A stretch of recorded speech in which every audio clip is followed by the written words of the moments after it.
सकाळ सकाळी असा छान नाश्ता भेटला तर कोणाला नाही आवडेल. असतंच छान. आणि तुम्हाला दिसल्याप्रमाणे हे होतं पण पटपट. पण या मागच्या पाठी किती मगजमारी असते माहीत आहे का तुम्हाला? हा व्हिडिओ मी जगाला दाखवण्यासाठी नाही करत आहे, तर हा व्हिडिओ मी करते माझ्या अहोंना दाखवण्यासाठी. आमचे अहो तर पटकन बोलून गेलं, "स्वप्ना मिसळपाव करून टाक." काय एक कालवण तर नुसतं करायचं असतं. मी म्हटलं, "फक्त एक कालवण?" बोलतो, "हो, मटकी घे आणि करून टाक कालवण." म्हटलं, "चालेल. चला तुम्हाला दाखवते हे एक कालवण करायला किती वेळ लागतो."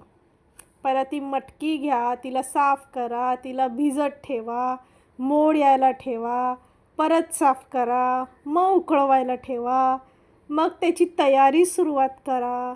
मग तेव्हा जाऊन ती कधी बनेल. ती बनल्याच्यानंतर तुम्हाला त्याची पूर्ण कांदा द्या कापून, लिंबू द्या कापून, फरसाण द्या. ही सगळी मगजमारी केल्याच्यानंतर फक्त आपलं एक कालवण तयार झालं आहे. बरोबर ना? मग कधी-कधी आहे ना, काही माणसांची सवय असते. विचार करत नाही आणि पटकन बोलून जातात. चला सोडून द्या. काय नाही, आपलीच माणसं आहे. आणि त्याच्यात काय, जास्त काही नाही. 1 तास तर गेला. 1 तासाचा व्हिडिओ मी 2 मिनिटामध्ये ॲडजस्ट करून दाखवला. बघा, काय करायचं? म्हणूनच सांगते, घरातल्या कामांना कधी तुच्छ लेखू नये.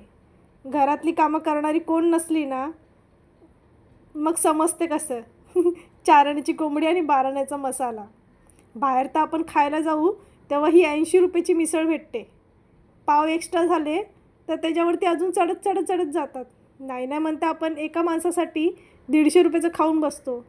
आता ही प्लेट मी बनवली कमीत कमी 6-7 जणांसाठी. मग कितीमध्ये झालं असेल माझं? चला सांगा बघा.